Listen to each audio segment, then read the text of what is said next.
Okay, okay. I know this is the oldest, most far-fetched situation imaginable, but it actually happened. I wish I could tell you in some flowery or unusual way that I discovered that my wife was cheating on me. But I can't. It was like the old bad story cliché. I work for an auto parts manufacturer. I do the brakes. Someone has to do it. And luck smiled on me. From 4 to midnight every day, 5 days a week, for 8 hours, I work on one of the most archaic machines you've ever seen. I wear safety glasses, earplugs, steel-toed boots, and a denim apron. I meet my quota every day, and if I'm lucky, I'll get a bonus at the end of the year. I have a small, cozy house with 3 bedrooms, a beautiful wife, and 2 sons, both in primary school. After 12 years of marriage, everything was going well, until today. We have 5 stations that put the pads together. They all run on compressed air. For 8 years, we have not had any problems with the equipment. Today, mid-shift, the compressed air system froze. The air used to operate all our machines must be absolutely dry. It is filtered and dehydrated by automatic equipment that never fails. Well, almost never. The dehumidifier system was unable to release accumulated moisture tonight. I'm no scientist, so all I know is that when moisture and high-pressure air come together, freezing occurs and everything comes to a complete stop. Instead of making us sit around doing nothing, they just sent the whole team home, without pay, of course. I guess you could say that my whole life was ruined by accumulated moisture. When I opened the bedroom door, all I saw was a big, hairy back bouncing up and down on my wife, Marcy.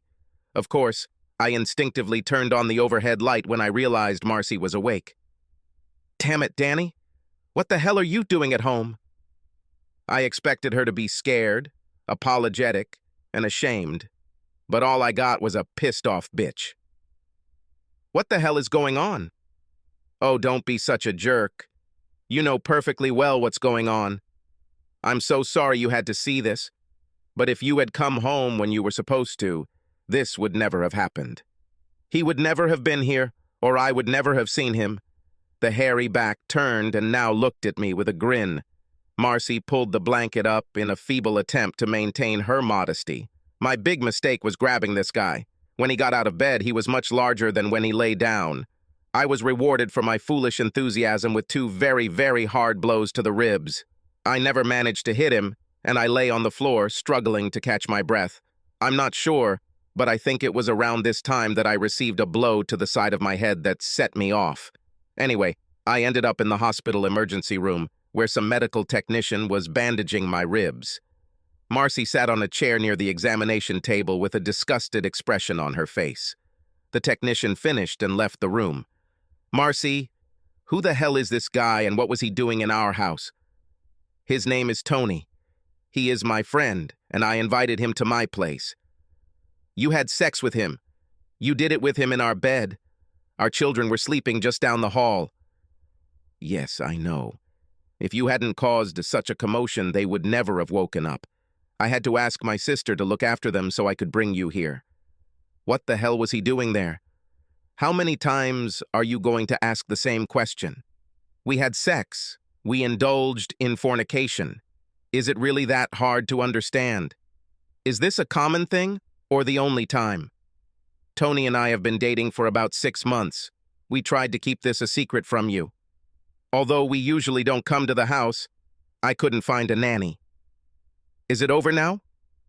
"No, this is not the end yet. Danny, you're a good father and a good husband, but Tony is great in bed. I don't see any reason for us to stop this just because it has now been revealed to you. I promise you that we will not meet him in this house again. It's unfair to you and the children." "I'm so sorry, Marcy. This is unacceptable. It's all over between us now." "Danny, if you try to stop my relationship with Tony in any way, I guarantee you will regret it. You just got the crap knocked out of your head and Tony didn't even break a sweat. I can assure you that it will happen again.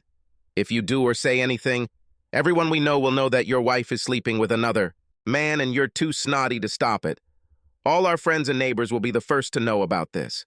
I'll make sure your family knows everything about what a pathetic loser you are.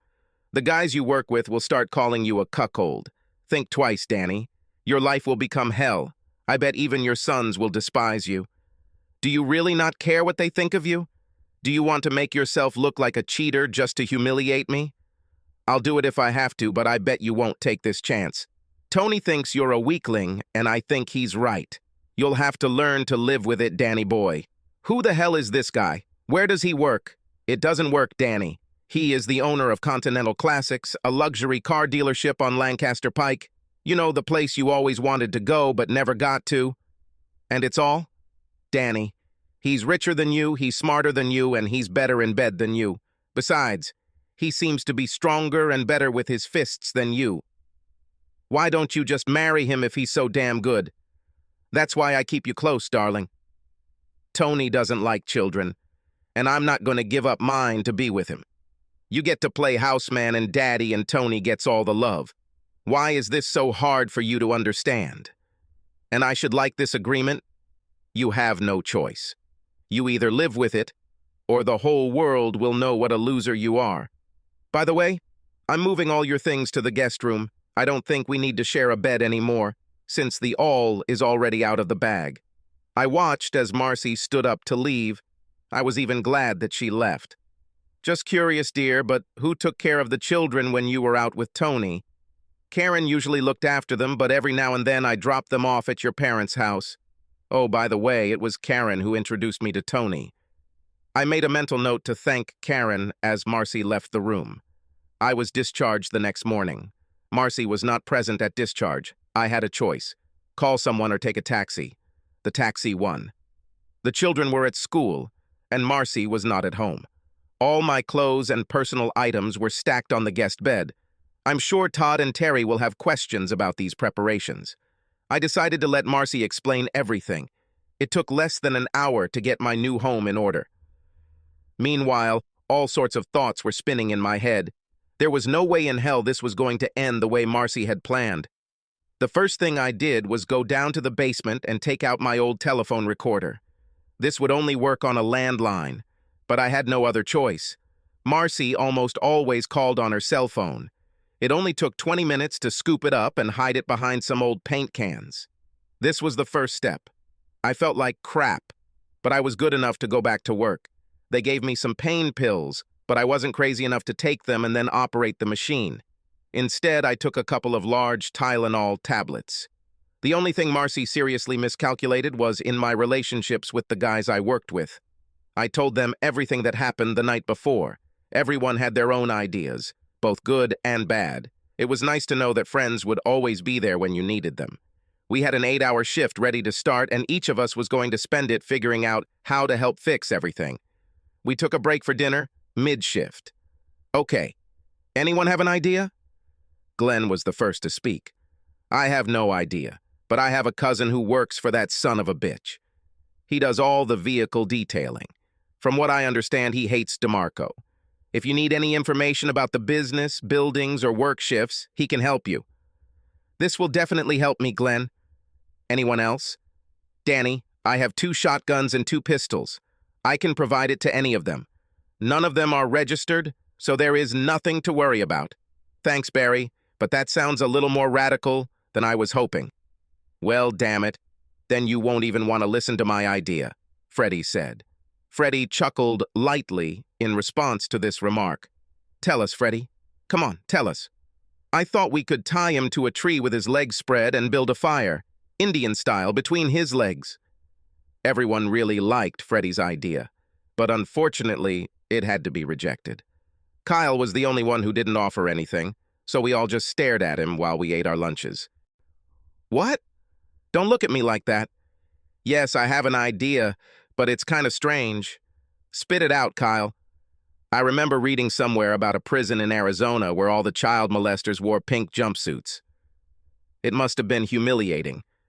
I know this Tony guy isn't a child molester, but something like this would embarrass the hell out of him. You mean put him in a pink tracksuit? Can he just take it off? I thought if we could go in there, tie him up, and then spray him all over with pink paint, it could look spectacular. But then he will know who did it. First, we need to make him unconscious and then leave him tied to a chair until he is found. But how? Do we do it with drugs or hit him over the head? What do you mean? I can get a stun gun. All you have to do is sneak up and punch him. It's easier said than done. How do we get to him when he's alone? And how do we get close enough without him knowing? I don't know that. I just thought it was a good idea. The buzzer rang and the machines were back to 4 hours of work. My quota for the night was lowered, so the other guys chipped in to match it. When I returned home, Marcy was already asleep. At least she kept her word not to bring that idiot into the house. I had no idea what I was going to do. Most of the things the boys and I talked about were like school pranks. I might as well put a flaming bag of dog poop on his doorstep. I needed real revenge. When I got up, it was already noon. The kids were at school, and I heard Marcy walking around the house. I quickly showered, shaved, and headed out the door. "Good morning, husband. Don't you have a kiss for your wife?" She stood at the kitchen sink with her hand on her hip and grinning. I just turned around and walked out. Her witty remark did not deserve a reply. I needed to have breakfast and be alone. I spent the rest of the day killing time. I was trying to figure out what I could do with my wife's sex buddy without causing too much havoc. I needed to finish work tonight and start getting ready. I decided not to eat at home anymore. It was about the only time I could spend with the boys, but I just couldn't bring myself to eat Marcy's cooking anymore. Before I knew it, it was time to work. Everything was going fine until the dinner break. "Danny, I have a stun gun in my car. I don't know if you can use it for anything, but at least you can have it for self-defense."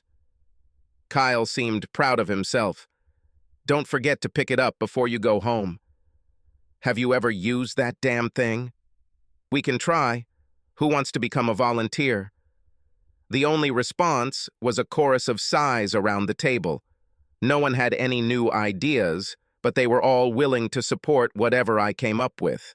I felt better knowing that I had friends. When I returned home, everything was fine. It will be a short night for me. Working the graveyard shift kind of messes with your sleep habits, especially on weekends. I got up earlier than usual. Todd and Terry jumped at the chance to hang out at Chuck E. Cheese. Marcy didn't seem to mind at all, especially when I told her we'd be out all day. "Danny, I need you to take a few days off next week. Tony's friend Wally will come over from Detroit and we'll take a 3-night, 4-night cruise to Cancun. If you can't do it, would you like to see if your parents can?" Let me get this straight. Are you going on a cruise with 2 guys? This sounds too lame, even for you. Don't be rude, Danny. It doesn't suit you. Wally will be sharing a room with Karen. They've been old friends for a couple of years now. Ooh. Well, damn it. I guess it's okay then. I tried my best to be sarcastic. I'll definitely thank Karen later. Of course, I started the day too early. To kill time before Chucky's opened, we went to Hobby Hall next to our house. The boys were big enough to assemble most of the plastic models that lined the shelves. The end results were nothing to brag about, but they had a lot of fun.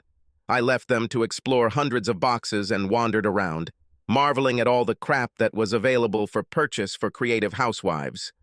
I guess if Marcy was into crafts, she wouldn't have brought home that hairy gorilla. But now it was too late. My eyes lit up when I discovered rows of designer spray paint. Here they are. 6 beautiful cans of pink spray paint. They didn't have as much paint as Lowe's or Home Depot, but they were pink. This was the only place I saw paint of that color in a can. Of course, I took this as a sign and bought all 6 cans. Todd ended up getting the monster truck kit, and Terry chose the tow truck. I didn't even know they made plastic tug models. Before we left, I also grabbed a bag of 10 large plastic cable ties. They were about 18 inches long and looked fit for the task ahead. By this time, Chuck E. Cheese had opened. The kids spent about 4 hours and 2 pizzas before they ran out of steam. We grabbed a pack of cheap bread and headed to Pandora Park. The ducks ate it all in the first 10 minutes, but we stayed a couple more hours before heading to my parents' house. Mom and Dad were happy to invite us for dinner and in the evening.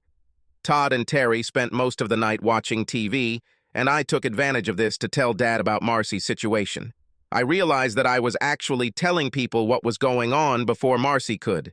She threatened to do the same thing I did myself. Damn, it almost made her threat useless. Dad promised that they would be there to take care of the boys no matter what happened. This would make things a lot easier for my plan. I didn't want the boys to get hurt in this situation. Around 9 o'clock, I called Marcy to tell her that we would be staying the night at my parents' house. I have a car. After a big breakfast at IHOP, we returned home to find Marcy still in bed. I immediately turned on the lawnmower and walked back towards the bedrooms. Todd and Terry couldn't wait to start making their models, even though it was a beautiful day outside. I let them go.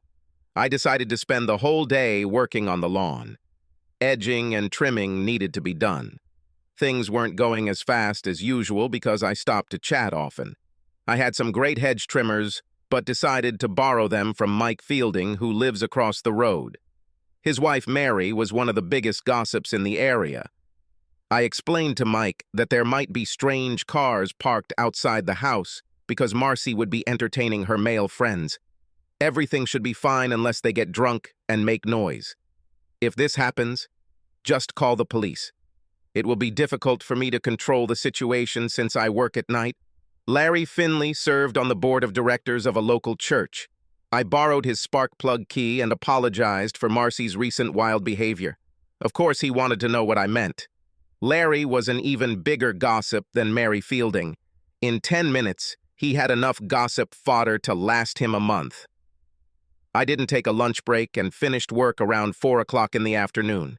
After a quick shower, I headed to Rosie's Cantina and ordered the most expensive meal on the menu. I'm not sure if it was really like that, but it was actually delicious. I spent the rest of the evening with my brother Dave and his family. Dad had already explained to him what was happening. I spent the night on his couch. My wife had a great plan. She was going to force me to obey by threatening to expose me as a cuckold. If I refuse to condone and support her infidelity, she will make my life miserable. It was an interesting idea, but it had a lot of holes. Less than a week later, I already told everyone what was happening. This seemed to neutralize her threat. I was also able to present her to everyone as more of an approachable woman than she would otherwise have been able to. I don't think she ever expected any reaction from me. The next day, I went home to change clothes for work, and there Marcy was waiting for me, seething with anger. "What the hell did you tell the neighbors?" Karen said. "You told everyone that I run a brothel here at night." "Oh, bullshit. That's not true, Marcy. I just told them that you can entertain men while I'm at work and that they shouldn't worry about it." "Well, that's not what's happening now at all. Who else did you talk to?" "Everyone. I decided that I would tell them before you. It seemed much easier to me this way. I didn't say anything to your parents or sisters. Perhaps you should do this before they hear the rumors." "Damn it, Danny. You're making me look like a cheater." "Well, that's only fair. You wanted to make me look like a cuckold." "Bastard." "Sorry, dear, but I have to go to work. I need to spend some time with the kids before I leave." The hardest thing for me was losing the quality time I wanted with them. Glenn had the best news of the night. The Continental Classics closed on Thursday at 9 o'clock, so Tony could personally write all the checks for Friday. He hated being disturbed while doing payroll, so even the cleaning staff left.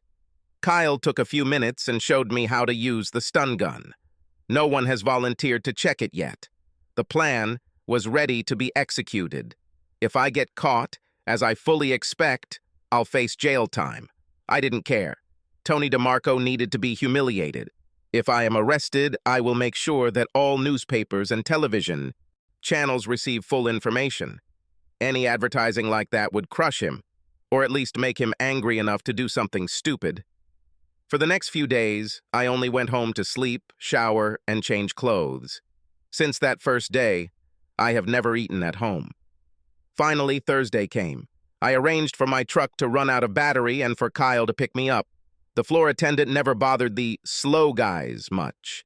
As long as we met our quotas and the quality was good, they left us alone.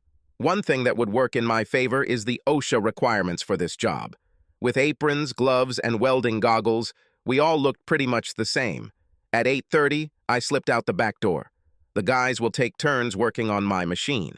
One of these workplaces would periodically, of course, be empty, but no one would care. Bathroom breaks were common and were never supervised. The main thing was to create the illusion that I would not leave unnoticed. I walked through the service door of the Continental Classic and headed straight to the restroom. Around 9 o'clock, someone quickly checked to see if the lights were off. 10 minutes later, I put on latex gloves and walked from the toilet into the dimly lit office. His desk overlooked the showroom, so his back was to the door. It looks like everything will be much easier than I expected. There was a computer in front of him, but he was hammering away at something on an old adding machine with paper tape. He never heard me approach. I hit Tony right in the back of the head with the stun gun. His body jerked upward and I thought he was going to turn around, so I swung him again. This time he jerked a few times and then relaxed. Perfect. I put 2 plastic wraps on each leg and 2 on each arm. I brought an old tie with me to use as a headband. He was very pliable. I wheeled his chair up to the glass display case next to the showroom. In the morning, when his people come to work, he will be visible. It was a nice pink color, but I had to use a lot more than I expected. The paint soaked into his clothes as quickly as I sprayed it. It took at least 3 coats on each area to get it to what I wanted. I had just enough paint, but barely. He looked very cute in pink. When I was done, I carefully packed everything back. I expected Tony to wake up while I was decorating him, but he never budged. I also planned to remove the blindfold before leaving. I glanced at my watch several times. I met my deadline, but I still wanted Tony to wake up before I left. After 5 minutes, I was already starting to worry. I tried to feel for a pulse, but to no avail. Maybe I didn't feel it because of the latex gloves. I took off my glove and tried again. There was still no pulse. I tried to feel the pulse in his neck, like they did on TV. I still couldn't find anything. I took off the blindfold and touched his eyes with the tip of the pencil. He didn't blink an eye. There was no reflex.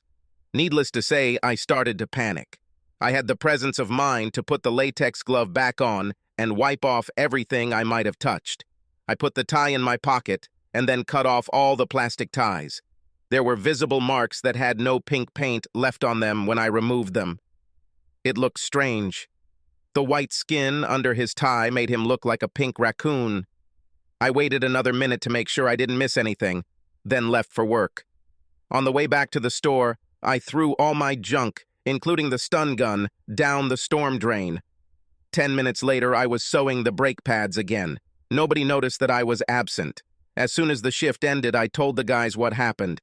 They were all complicit, so I was pretty sure no one would say anything. Freddie was very impressed. None of them seemed bothered.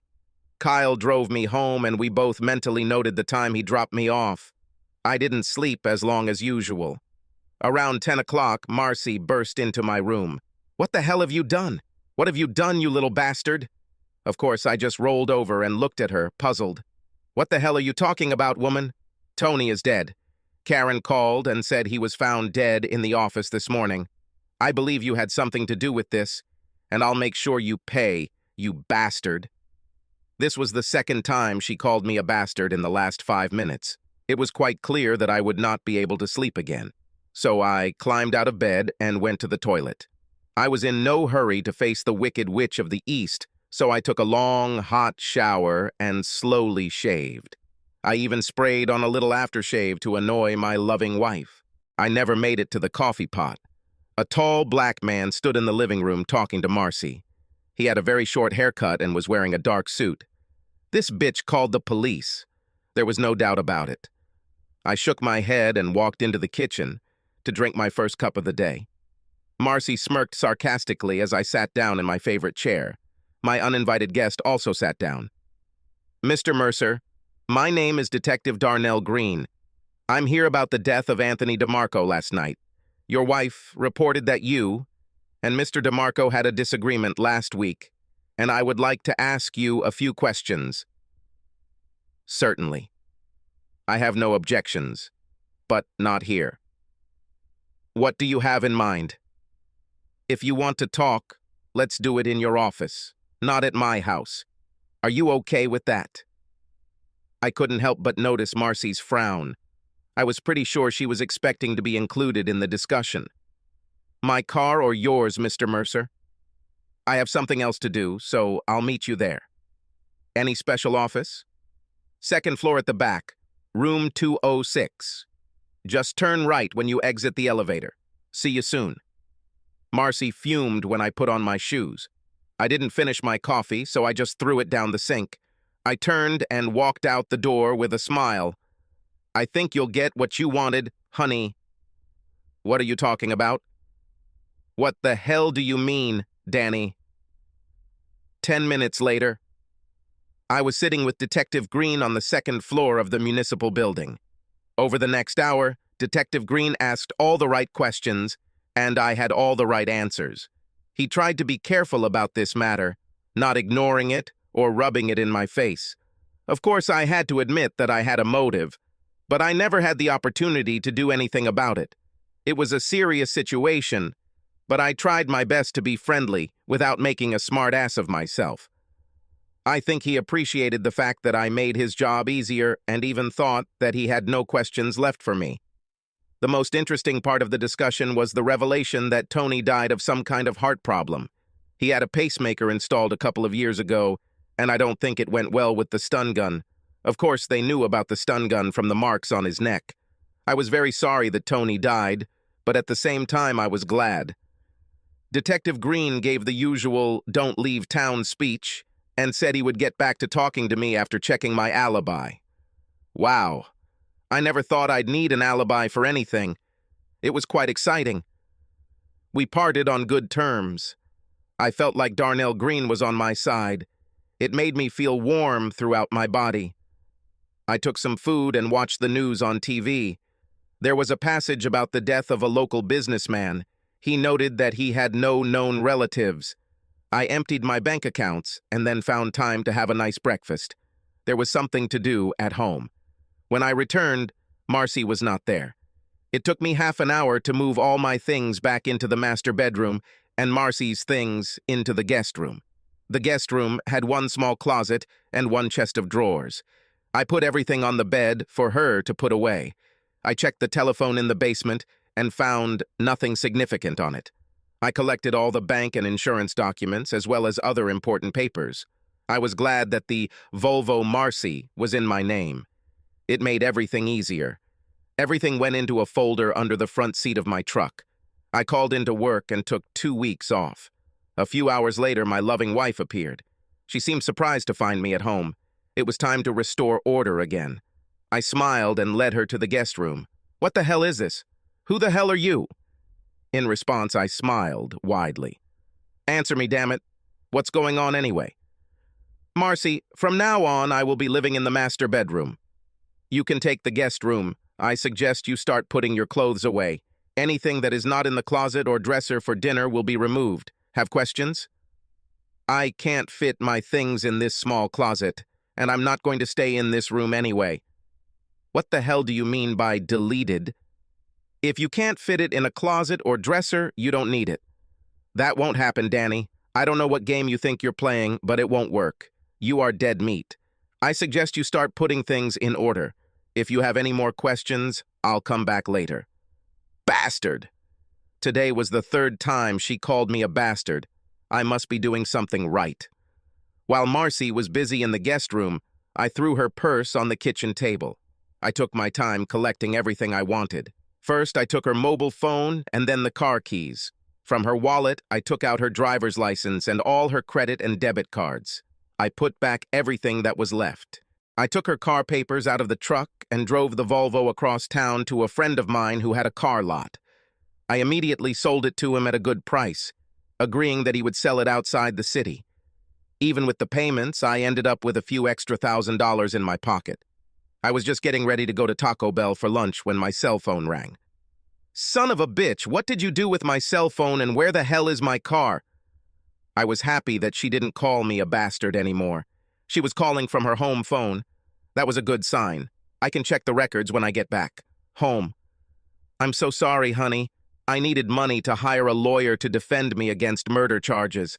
I promise to buy you another car as soon as I get out of prison." She was still cursing on the other end of the line when I hung up and turned off my cell phone. After this conversation, I decided that a lawyer would be a really good idea. No matter what happened, I had no intention of staying married. That would have to wait, though, because I was next in line to order.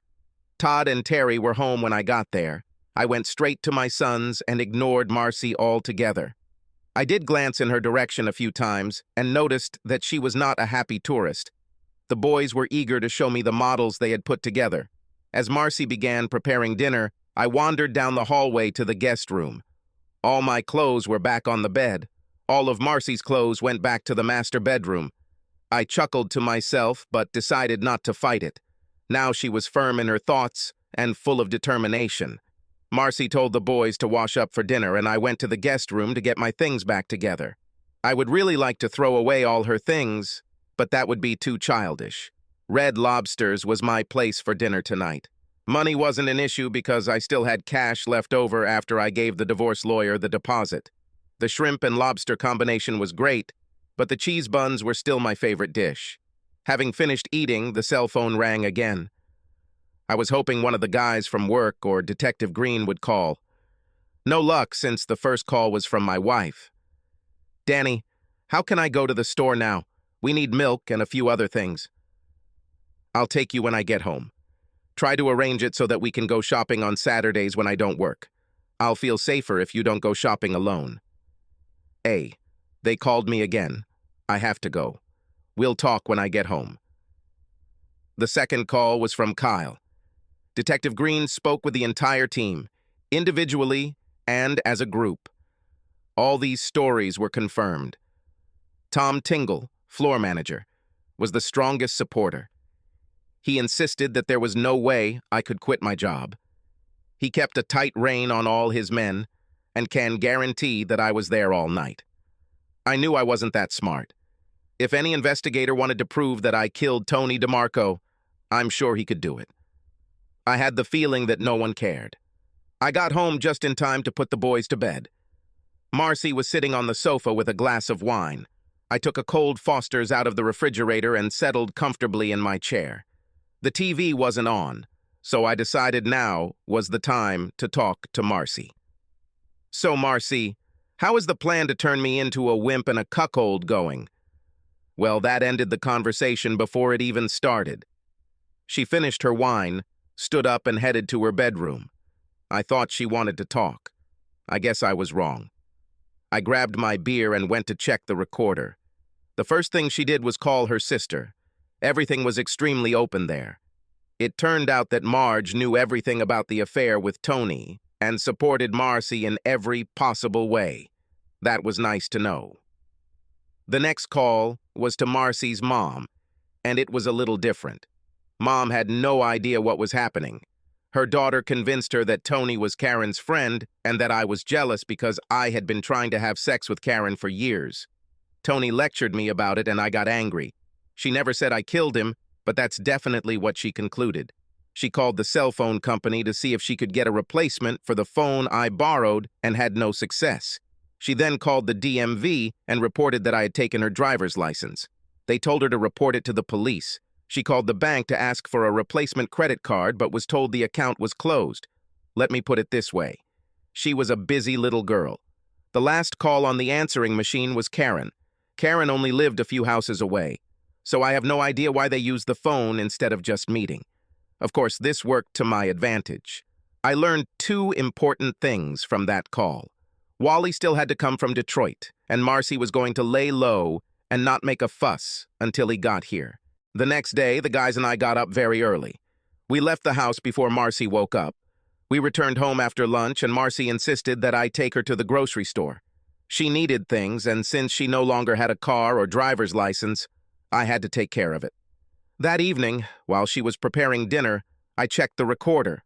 Wally arrived, and the first person he called was Marcy. It was an interesting conversation. He believed everything Marcy told him and vowed revenge. Wally and Tony grew up together, and he didn't want to let that go so easily. He gave Marcy his address and told her to call him the next day when she had a chance. Marcy immediately called Karen and enthusiastically began telling her how happy she was. I couldn't believe that this was the same woman I had been married to all these years. The change was so sudden and complete. I had no idea that what I did was so bad that I deserved it, other than killing her lover. Before I went to bed, I went out to get something to eat. Of course, the lawn needed to be mowed again, so the next day, I had a good excuse to avoid Marcy. Around 11 o'clock, Marcy's mom and dad arrived to pick up the boys. I had no idea that a sleepover with my in-laws was planned, but I decided not to protest. Tomorrow was a school day, and Grandma Wilcox promised that they would get them there on time. I was eager to check my phone record, but lunch came first since I had skipped breakfast. After a quick shower, I went to see Dennis. Marcy didn't say a word about the fact that I didn't eat at home anymore. Marcy and Wally hatched a plan to avenge Tony's death. It all looked quite comical. Probably everything would have been different if I didn't know what was happening. After Marcy and I go to bed, Wally will enter the house through the sliding door on the back deck. She promised him that the door would not be locked. If everything goes according to plan, it will look like I was shot during an attempted robbery. If they heard the gunshot, Marcy and Karen would have called 911. I know it sounds stupid, but at that moment I remembered that I had not changed the beneficiaries on my insurance policies. I gave my wife a sarcastic kiss as I walked out the door and got the finger in return. I had dinner with my parents and spent the evening there. Before I left, I borrowed my dad's snake charmer. A short-barreled 20-shot would be perfect for today's party. When I got home, Marcy was already in bed, but she had the light on, so I assumed she was reading. The only call on the answering machine was from Karen. She was bragging about the amazing sex she and Wally had been enjoying all day. Before she said goodbye, she promised Marcy that everything would be ready later that night. It took me about 20 minutes to replace the shot in the shells with rock salt. I had a full bag left over from last winter. I didn't want to kill Wally, just stop him. Damn it, I didn't want to kill Tony either. I was hoping Wally didn't have as bad a pump as Tony. I wanted to check the door to the back deck, but I was afraid Wally might see me. I had to assume Marcy had left it unlocked. I stripped down to my underpants and mixed up the blankets on the bed. It would have been nice to have a cup of coffee, but it wasn't ready, so I settled for Coca-Cola. I waited in my chair with my cell phone next to me. He appeared only after midnight. As soon as I saw him on the terrace, I dialed 911 and reported an intruder in my house. I carefully said that I was afraid for my life. I didn't hang up. The patio door slid open quietly, and Wally appeared. I waited until he was fully inside the house and then fired the first shot.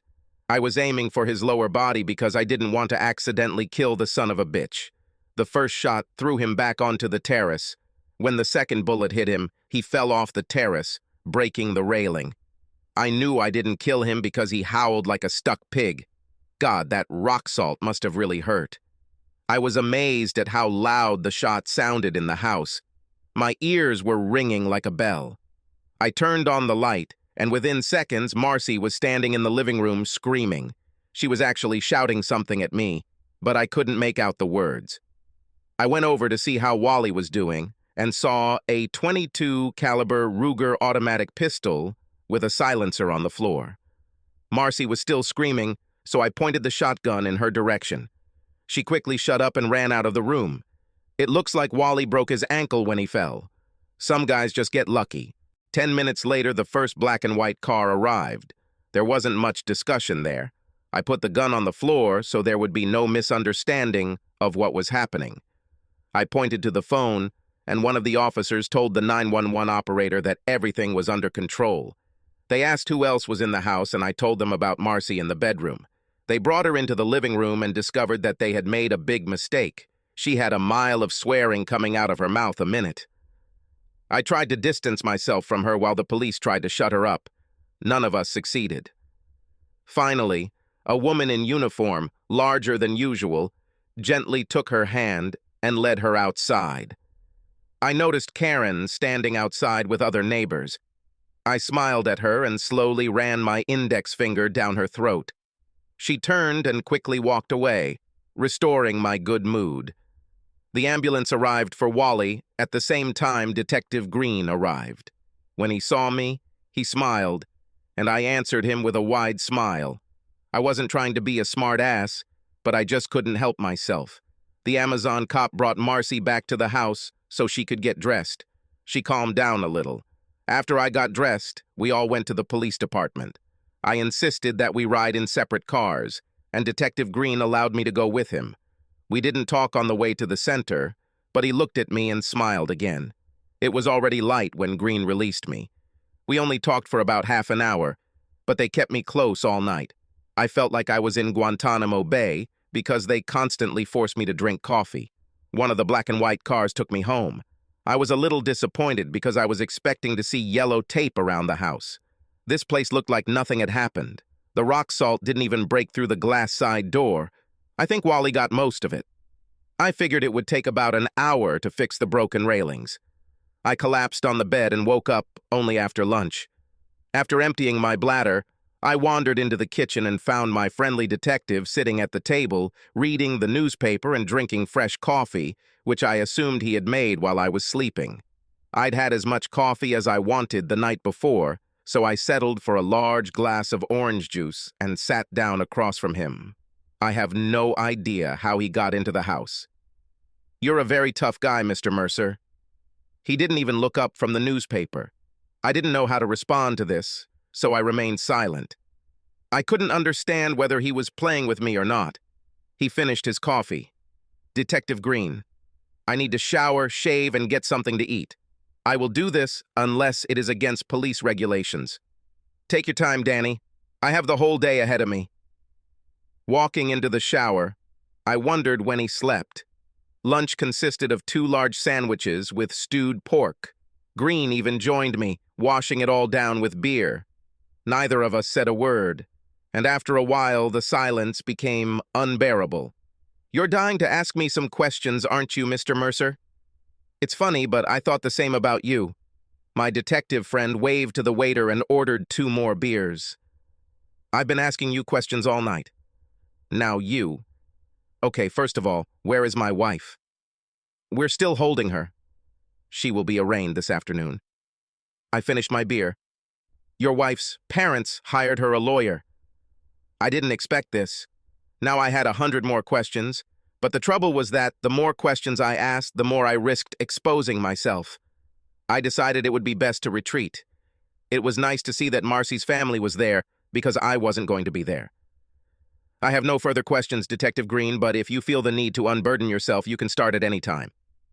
He took a long sip of his beer and laughed, not loudly, but definitely. "And one more thing. Did you by any chance eavesdrop on or tape your wife's conversations with Mr. Williams? I assume you mean Wally?" This made me smile slightly. "If I had such a film, would you need it?" "I don't know yet. If things go the way I think they will, it won't matter. But if one of them gets a good lawyer, maybe. If I had a tape like that, wouldn't it get me into trouble?" "Here you are absolutely right. I'm just trying to make my job easier. I'll see what I can do without the cassette, which may or may not exist." I nodded slightly in gratitude. "Danny, baby, I think I should take you home. Your boys will be home from school soon, and they need their father." We arrived at the house just as the school bus dropped Todd and Terry off. They approached us, and I introduced them to my new detective friend. They wanted to see his badge. Everything seemed pleasant enough until Green leaned forward and said, "So, which one of you built the tugboat and which one built the monster truck?" "I built a truck," Todd shouted, puffing out his chest. "I made a tug. Do you want to watch it?" Terry was proud too. "Maybe next time I'll have a chance to look at them. And now it's time for me to go." He left me standing there stunned and walked to his car with a big shitty smile on his face. That son of a bitch knew about pink paint. He had my balls in his hand and I couldn't do anything about it. That evening we ordered pizza. The boys never asked where their mother was. After dinner, Marcy's father called and said he needed help raising bail money to get her out of jail. I tried to be as polite as possible when I turned him down. I'm not sure he understood what was going on, but at least he was trying to be a good father. I asked him where she was going to stay. He hesitated a little and then said that she would stay with them. The boys and I loaded all of Marcy's things into the pickup truck and unloaded them from Marcy's parents. We collected everything without difficulty. When we got home, I noticed a U-Haul truck in Karen's driveway. The next morning, he disappeared. Marcy never called me. I had to read the newspaper every day to find out what was happening. Nobody told me anything. In fact, it was almost as if I was being deliberately left out. There was no trial.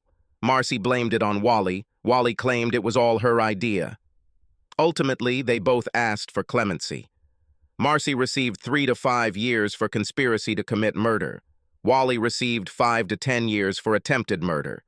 Several federal people were called in about the muffler Wally had. They decided to wait until Wally finished his explanation before making changes. Detective Green didn't need the tape and never mentioned it again. Karen disappeared and was never seen or heard from again. My father was glad to have his shotgun back and promised that I could borrow it again if I needed it. He chuckled when he said this.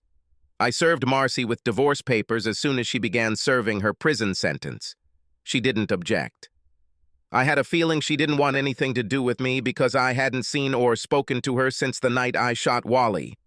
I sold the house and moved back to my parents. I couldn't work or look after the boys myself. The guys at work were glad to see me back.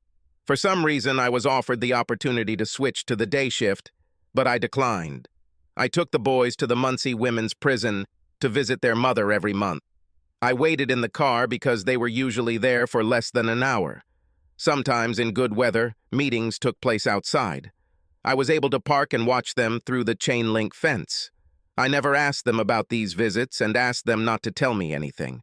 It seemed to work great for all of us. Everything seemed to be going smoothly until I got a call. Hello? Is this Daniel Mercer? Yes. My name is Angela Hawkins. A detective named Darnell Green said I should call you. We need to discuss something. I know Detective Green, but why do you want to talk to me? Tony DeMarco was my brother. Oh, shit. Just when I thought all this crap was behind me, something like this was about to happen. I don't think this is a good idea. I'm sorry for your loss, but there's nothing I can do to help you. I hung up before she could say anything else. 2 days later, she called again. Daniel, I would be very grateful if you could visit me. I need to say something. Detective Green said you're a reasonable person. Where did you want to meet? I would prefer to do this at a car dealership, but any location that is convenient for you is fine with me. It took me a few seconds to come up with something. Meet me on Saturday at 10 in the morning in the exhibition hall. I will take my 2 sons with me. They like looking at old cars. I didn't know what she meant, but in a public place with boys, I felt safer. I wasn't using them as a shield or anything, but I felt that she would be less inclined to do anything if they were with me. I had no idea what kind of malice this woman harbored. If she was Tony's sister, then she was Italian. If she was Italian, then she had hot blood. If she's got hot blood, I have to be careful. At this point, I decided I was thinking too much. I needed a beer. I called Detective Green and asked him what was going on. He laughed and told me to meet her and stop worrying. It was easy for him to talk because he didn't kill her brother. The Continental Classic was a big, impressive place. In addition to the main showroom, they had 2 large buildings in the back, holding cars in need of restoration or awaiting space on the showroom floor. I was shocked when we pulled up to see that they were having a big opening party. I didn't expect this. There were a lot of things I didn't understand yet. Terry and Todd seemed torn between cars and freebies. The first impression was the smell from the popcorn maker. A guy in soft boots and a rubber nose was handing out small bags of hot-popped kernels. Off to the side stood a soda fountain and another clown with a hot dog cart. The guys won't need lunch today. It was not difficult to recognize Angela Hawkins. I realized this immediately as soon as I noticed that she was walking straight towards me with a slow and decisive gait. Everything about her spoke of an Italian. Dark hair, dark eyes, olive complexion, and wide hips. I don't think a gentleman would have noticed her hips, but they were emphasized by her height, 5 feet at the most. Tony was huge, and his sister was short and wide. I felt myself getting a little excited as she got closer, and then I noticed a smaller clone next to her. The girl looked about 10 years old and was an exact copy of Angela, only her hair was a little lighter, and naturally, there were no hips at all. It looks like my interlocutor was covering up just like me. We were a pretty miserable couple, both using our children for safety. As she closed the distance between us, her hand extended in a friendly manner. Daniel Mercer, I presume. It was quite natural and polite to shake her hand. I've always wanted to say this, like in the movie about Dr. Livingston. She smiled, but seemed a little nervous, which made me feel a little better. I stood there dumb, and she continued to talk. This is my daughter, Carla. Todd smiled politely back and said his name, but Terry held out his hand to her with a grin. Carla, why don't you show the boys around while I talk to their father? Terry immediately followed Carla into the showroom while Todd headed to the hot dog stand. I took this as a good sign. We can talk here, downstairs or upstairs in my office. I think the office will be fine. Those were the first words out of my mouth. As we walked towards the stairs leading to the elevated office, I noticed several employees looking in my direction and exchanging comments. Angela noticed this too and smiled at my embarrassment. The salespeople downstairs were wearing blue bowling shirts, so they were easy to spot. Unfortunately, they all seemed more interested in me than in the customers. One guy at the far end of the building smiled broadly at me and gave me a thumbs up. I smiled back, but was a little nervous. Did Detective Green tell you anything about my situation? I didn't answer, but just shook my head to show that he didn't do it. I don't want to bore you with my life story, but I think there's something you need to know. Tony was my brother and only relative. There is no other family. When Tony died, he didn't have a will. Since I was the only relative, I inherited his business. The lawyer took a big chunk, but I still got more than I expected. I was glad to see that someone got something useful out of this whole mess. While she was explaining something to me, I noticed that she had pierced ears and a wedding ring on her finger. She had a small silver cross hanging around her neck, but I had a hard time seeing it because my eyes kept focusing on her cleavage. I was just starting to remember how long it had been since I had sex when she interrupted me. Mr. Mercer, what did you notice? It was a trick question. She smiled when she asked this question. I'm really sorry. I was just admiring your crucifix, and told myself to concentrate and look only into her eyes when she hit me on the hand. Would you like some beer? That would be a good idea. There was a small refrigerator next to the table, and she had to bend over to get the drinks. One moment, I was forced to look at her cleavage, and the next I saw a beautiful ass staring me straight in the face. She didn't explain anything to me. She just tried to seduce me. It may not have been intentional, but it worked damn well. She opened the lid and handed me the jar, trying not to lean over. We both took a few sips without saying a word. Well, Miss Hawkins, I'm glad everything worked out for you, but I don't know why I'm here. It's time for me to get back to the guys before they start to worry. It will be better if you call me Angela. Can I call you Danny? Well, of course. Are we done here? No, damn it. Just sit there and don't move until I'm done. Detective Green said you'll understand. I didn't answer. If I keep my mouth shut, she'll do it faster. Tony was a bastard. He was a worthless son of a bitch and deserved to die. As strange as it may sound, I wanted to thank you. It was a trap. That damn detective set me up. Was the room bugged or was it her? It's entirely possible that she has a bug hidden in her bra. Damn it, I was looking at her cleavage again. Do you have a wire or some kind of recording device? Of course not. Why would I do something like that? I finished my beer, although I was still not convinced. Maybe I better go down and see what the boys are up to. I wouldn't want them to get in trouble. Just sit down. She seemed pretty confident. There was no love between me and Tony. About 3 years ago, my husband died in an accident. He had no life insurance, and the guy who hit him had no insurance at all. I didn't have any work skills and had a daughter in my arms to raise. Tony was my only relative, so I asked him for help. He paid some of my husband's funeral expenses, and that was it. He didn't even answer my calls. Are you saying that his death was a good thing for you? Yes, and, obviously, for you too. Maybe we should both be grateful for what happened and leave it at that. Angela smiled and finished her beer. You don't want to talk about this anymore, do you? I nodded and began to reach from the chair. I need your service. You are the only one who can help me. What can I do for you? I want you to come and work for me as a general manager. You are crazy. I don't know anything about the car business, especially fancy cars like yours. I know that myself. I have people to take care of it. Why do you need me? Angela seemed a little nervous. She looked first at her feet, then at the walls. Her eyes darted around as she tried to find the words. Did you see how my people looked at you when you came to the office with me? Well, yes. They didn't even smile. They all think you killed Tony. Not only did you kill him, but you made a laughingstock out of him when you did it. They were all afraid of Tony. They seem to be afraid of you now. Their fear is like respect.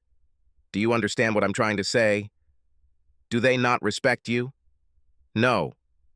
They're going to tear me apart left and right, and there's not a damn thing I can do about it. I'm not smart enough or tough enough to keep them in line. What good can I do? Mostly just be here. After a while, we will both be able to learn the business well enough to be able to control what happens. Until then, I need you to intimidate them. I'm a good guy, Angela. That's why Tony and my wife tried to take advantage of me. Now she felt a little calmer. It didn't work out too well for them, did it?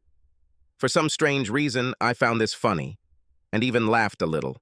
Over the next 30 minutes, Angela and I discussed the terms. She had no problem exceeding the salary and benefits that I received at the factory. If things don't work out, I can always come back. I really didn't want to go back. I wanted things to get better. Todd didn't look good when we got downstairs, too many hot dogs and too much soda. Terry, on the other hand, was having a great time. He seemed to be talking to Carla more than looking at cars. This was definitely a good sign. Todd threw up in the truck on the way home and missed dinner. On Monday, I started work. Everything went exactly as Angela predicted. I was amazed at how quickly I was able to familiarize myself with this work. I became close to several employees and soon had my eye on them. The blue shirt that gave me a big smile on the first day was Glenn's cousin, who was my biggest supporter. Most employees wanted the business to prosper and were more than willing to work quietly. Angela let me take up shooting and I discovered that I enjoyed it. I truly lived up to my reputation. Detective Green stopped by for coffee a few times, but the conversation was usually light and friendly. I finally got him to open up a little. 3 years ago, I was a police officer in Philadelphia. One day I came home and found my wife in bed with my boss. I beat the crap out of him on the spot and threw my wife out. The police department gave me the choice to quit or be fired. A week later, I had a job here. Before I left, I made sure that the son of a bitch, who was sleeping with my wife, was also fired. I didn't bother asking him for more information. It was his own business. At least I understood why he seemed to be leaning on my side. The boys agreed not to tell their mother about my new job on visiting days. They made a few comments about the long trip, but seemed to understand that they had no choice. I felt it was important for Marcy to see her sons, but I did it not for her sake, but to rub salt in her wounds. I know, this is a disgusting way to use your children, but I got some sneaky pleasure from it. Angela and I spent more time together, at work and after work. One weekend, the boys insisted that I take her and Carla to Noble Grove. Most of the time, we just stayed close to home. Living conditions seemed to make any chance of a romantic relationship difficult. I was definitely interested in a closer relationship with Angela, but it was awkward. I still lived in my parents' house with the boys, and Angela and Carla had a small one-room apartment. Since things were going much better than expected, Angela started talking about buying a house. She spent a lot of time on the computer searching for the perfect option. I received my first call when she explained why she wanted a 4-bedroom apartment.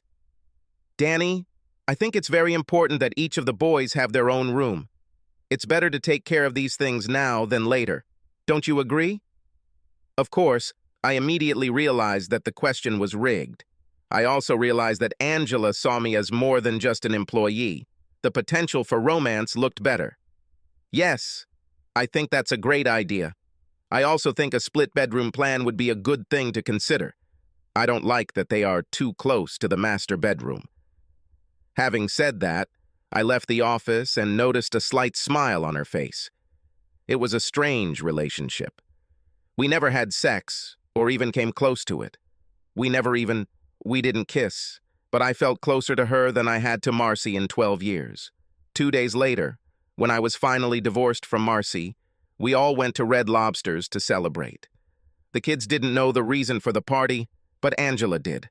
Later, back home, the kids were watching pay-per-view when Angela cornered me in the kitchen and stood on her tiptoes to kiss me. We were hugging and giggling when Carla came into the room. "Oops. Sorry, Mom." Turning to leave, she added, "That time has come."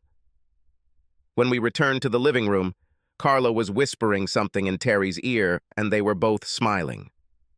Angela and I were on our best behavior for the rest of the evening, but I was looking forward to what would happen next. The next day, while the kids were at school, Angela and I had a long lunch and returned home. We both had a lot of pent-up energy to burn off. We returned to work just before the end of the working day. There were many long lunches after that, and Angela began to get serious about finding a home. Detective Green came by regularly, mostly just to chat, but from time to time he would glance at the cars. He fell in love with a Studebaker Hawk that used to belong to film critic Roger Ebert. Angela gave him a good price. "Danny, I need you to take me to Marcy." This was an unexpected request. The boys and I went there less often than before, but Marcy never seemed to complain. "Any special reasons?" "Close business. I need to finish." I still don't understand what this means. I knew all the words that described it, but the concept seemed to elude me. "Do you want me to go with you?" "Just take me there. You don't have to be with me while I'm talking to her." It was a warm, sunny autumn day when we arrived in Muncie. The meetings with the prisoners took place on the street, so I parked near the fence. 10 minutes later, Marcy and Angela walked out into the courtyard and sat down at one of the tables. They both chatted and smiled, as if they were long-lost friends. 5 minutes later, things got even more interesting. The smile disappeared from Marcy's face. Now she stood leaning over the picnic table, scowling at her guest. Angela, on the other hand, still seemed happy. Marcy suddenly rushed across the table and tried to grab her. The chaos was quickly quelled by several security guards as they led my ex-wife back into the building, kicking and screaming. Angela turned and looked at me, smiled and shrugged before leaving the visitor area. She was still smiling when she returned to the car. "What the hell does this all mean?" "Your ex-wife is a very touchy bitch." Angela seemed to giggle to herself. We drove a few more miles, and then she turned slightly, tightening her seatbelt. I introduced myself, and she seemed happy to see me. Everything was fine as long as she thought I was on her side. I admit that I misled her a little at first. "What do you have in mind?" I told her I came from Baltimore to get revenge. This seemed to make her happy because she thought I meant revenge against you. Of course, all I really meant was that I was going to get even with Tony by taking over his business. I think you can still take revenge on a dead person, right? Okay, but what made her so upset? She wanted to know the details, like when, where, and how. Of course, I knew she meant you. And now I got interested. I told her it would take a long, long time and asked if she wanted me to keep her informed of what was going on. She readily agreed and insisted on knowing exactly how I planned to do it. When I told her how I was going to do it, she blew her mind. She lost it. She just went crazy. That was great. Okay, fine. How the hell are you going to kill me? And now I want to know. Her smile grew even wider. I told her I was going to sex with you to death. And that was all? Yeah, it's funny, isn't it? I thought she might get angry, but I never expected her to cross the line. There was silence for a few moments. We both sat and smiled. I was so proud of her. When do you plan to launch this attack? As soon as we get to the next motel. Silly. 2 months later, Angela and I got married. It was a small ceremony in the backyard of our new home. Angela sent Marcy a wedding invitation with a small note inside. Everything goes according to plan. He should die in 40 to 50 years. Subscribe to our channel so that your second chaff doesn't cheat on you, and go ahead and listen to the next story, because this story is nothing compared to the next one. If you're under 18, don't even think about listening to the next one.